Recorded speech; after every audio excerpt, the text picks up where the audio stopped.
আমরা আসলে এমন এক সময়ে আজকে এই সন্ত্রাস বিরোধী রাজু ভাস্কর্যের পাদদেশে দাঁড়িয়ে কথা বলছি, যখন আমাদের অর্ধ শতাধিক ভাই আহত, ঢাকা মেডিকেলে আমাদের প্রায় 20 জন ভাই ভর্তি রয়েছে, 2 জন ভাই ঢাকা মেডিকেলে মৃত্যুর সাথে পাঞ্জা লড়ছে এবং আজকে দুপুরেই তাদের একাধিক অপারেশন সম্পন্ন হয়েছে এবং আমাদের অন্যতম একজন সমন্বয়ক হাসনাত আব্দুল্লাহকে তার শারীরিক অবস্থার অবনতির জন্য ঢাকা মেডিকেল থেকে উন্নত চিকিৎসার জন্য সিএমএইচে নেওয়া হয়েছে।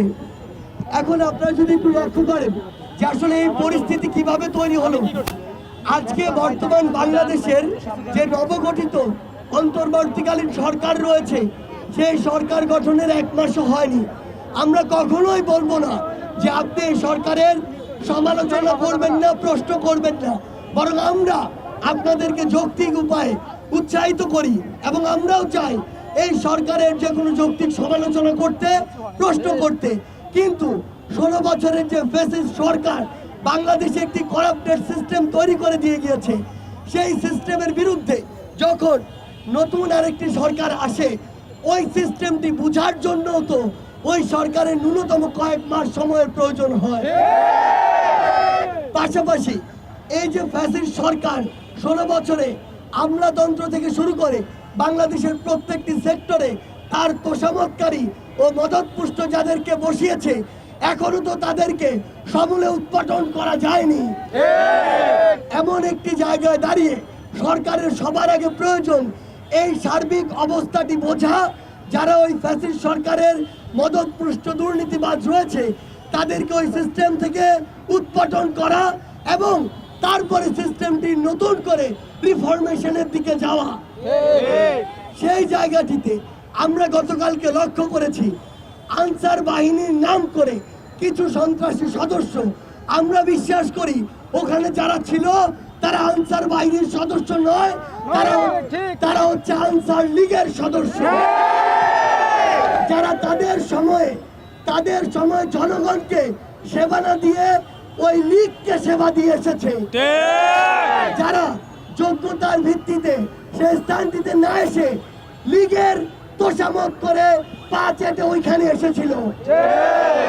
তারা গতকালকে সকালে যখন ওখানে আসে, আমাদের ছাত্র প্রতিনিধি যারা 2 জন অন্তর্বর্তীকালীন সরকারে রয়েছে, তারা মাননীয় স্বরাষ্ট্র উপদেষ্টা সহ অন্যান্য উপদেষ্টাদের সাথে ওই বিষয়ে কথা বলছিল, তাদের একাধিক আলোচনা হয়েছে। এরপরে আমি এবং হাসনাত আব্দুল্লাহ আমাদের স্বাস্থ্য এবং আমাদের যারা আহত ও শহীদ ভাইরা রয়েছেন তাদের বিষয়ে কথা বলতে মাননীয় স্বাস্থ্য উপদেষ্টার কাছে যাই এবং আমরা যখন বাইরে ওই কিছু আনসার সদস্যদেরকে দেখি, আমরা তখন তাদের বিষয়ে কথা বলতে মাননীয় স্বরাষ্ট্র উপদেষ্টার কাছে যাই। অর্থাৎ ছাত্র জনতা যে কোনো সময়ে বাংলাদেশের নাগরিকের যে কোনো দাবির জন্য সেটি শুনতে প্রস্তুত এবং সেটি আলোচনা করতে প্রস্তুত। কিন্তু আমরা যখন তাদের একটি টিম সচিবালয়ের ভিতরে নিয়ে এসে সকলের সাথে কথা বলার ব্যবস্থা করলাম, দুপুরে একবার কথা হয়েছে, সন্ধ্যায় একবার কথা হয়েছে, তারা কনভিন্স হয়, তাদের অধিকাংশ দাবি মেনে নেওয়া হয় এবং বাকি দাবিগুলোর জন্য যৌক্তিকত বিবেচনায় কিছু সময় চাওয়া হয়। তারা কনভিন্স হয়ে যখন বাইরে কথা বলতে যায়, তখন সকলে নয়, ওইখানকার কতিপয় আনসার সদস্য তারা এটি মেনে নেয় না। অর্থাৎ তাদের উদ্দেশ্য ছিল দাবি মানা বা না মানার সাথে কিছু নয়, তাদের উদ্দেশ্য ছিল সচিবালয়কে অবরুদ্ধ করে দেশকে অবরুদ্ধ করার চেষ্টা করা। সেই জায়গা থেকে আপনারা ইতিমধ্যে জেনেছেন যে ওইখানে আনসার লীগের যারা নেতৃত্ব দিয়েছে তাদের মধ্যে প্রধান যিনি ছিলেন, তিনি এর পূর্বে স্বেচ্ছাসেবক লীগের একজন নেতা ছিলেন এবং সেই স্বেচ্ছাসেবক লীগের নেতা সহ অসংখ্য 5-8টা পেটুয়া বাহিনী আনসারের নাম করে গতকালকে আমার বিশ্ববিদ্যালয় সহ ঢাকার অসংখ্য ছাত্র ভাইদের উপরে অতর্কিত রক্তাক্ত হামলা চালায়। আমরা জেনেছি যে এর পূর্বে যিনি এই আনসারের ডিজি ছিলেন, তিনি একজন আওয়ামী লীগের মদতপুষ্ট 5-8টা ডিজি ছিলেন। আমরা আমাদের জায়গা থেকে স্পষ্ট করে বলতে চাই, ওই পাঁচাটা নিজেকে এই ছাত্রদের উপরে রক্তাক্ত হামলার জন্য অবশ্যই বিচারের আওতায় আনতে হবে। আমরা আমাদের জায়গা থেকে স্পষ্ট করে বলতে চাই যে এই ফাঁসিবাদের দোসররা এখনো বাংলাদেশের বিভিন্ন জায়গায় বসে বিভিন্ন ষড়যন্ত্র এবং নীল নকশার চেষ্টা করছে, তাদেরকে দ্রুত খুঁজে বের করে ওই জায়গা থেকে উৎপাদন করতে হবে। আমাদের জায়গা থেকে স্পষ্ট বার্তা, আমরা কাউকে যোগ্য বা যৌক্তিক সমালোচনা ছাড় দিব না। আমরা মাননীয় স্বরাষ্ট্র উপদেষ্টাকে বলতে চাই, আপনি আমাদেরকে বলুন 5 তারিখ চলে গিয়েছে, আজকে 26 তারিখ, এখনো পুলিশ কেন পুরো দমের মাঠে নেই? গতকালকে কেন ছাত্র জনতাকে যেতে হলো সচিবালয় প্রোটেকশন দেওয়ার জন্য? গতকালকে কিভাবে আনসার সদস্যরা আমার ছাত্র জনতার উপরে বুলেট নিক্ষেপ করলো? কিভাবে ওই আনসার সদস্য নামের আনসার লীগদের হাতে অবৈধ অস্ত্র গেল? আপনাদের খুঁজে বের করতে হবে তাদেরকে এই হামলা করার, বুলেট চালানোর অনুমতি কে দিয়েছে?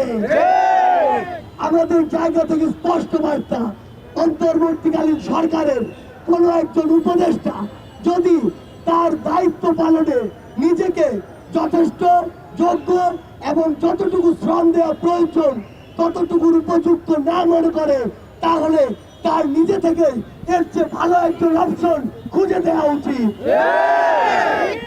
আমাদের জায়গা থেকে আমরা স্পষ্ট করে বলতে চাই, গতকালকে আমাদের ভাইদের উপরে যারা হামলা করেছে, আমাদের ভাইদেরকে যারা আঘাত করেছে, রক্তাক্ত করেছে, অতি দ্রুত সময়ের মধ্যে তাদেরকে বিচারের আওতায় আনতে হবে। যে সকল আনসার লীগের সদস্যরা গতকালকে চক্রান্তের সাথে জড়িত ছিল এবং গতকালকের এই যে প্রোগ্রামটি ছিল এটিকে একটি চক্রান্তে নিয়ে যাওয়ার জন্য যারা ওইখানে সক্রিয় অংশগ্রহণ করেছে, তাদেরকে এই সকল প্রকার আনসারের সুযোগ সুবিধা থেকে অব্যাহতি দিতে হবে। এবং সবশেষে আমরা কি বলবো যে আমাদের জায়গা থেকে স্পষ্ট বার্তা, এই যে 16 বছরে ফ্যাসিস্ট একটি সরকারের মাধ্যমে ফ্যাসিস্ট একটি প্রশাসন গড়ে উঠেছে, সেই ফ্যাসিস্ট প্রশাসন থেকে আওয়ামী লীগের যত দালাল তোষামতকারী পা চাটা রয়েছে তাদেরকে ওই জায়গাগুলো থেকে বহিষ্কার করতে হবে।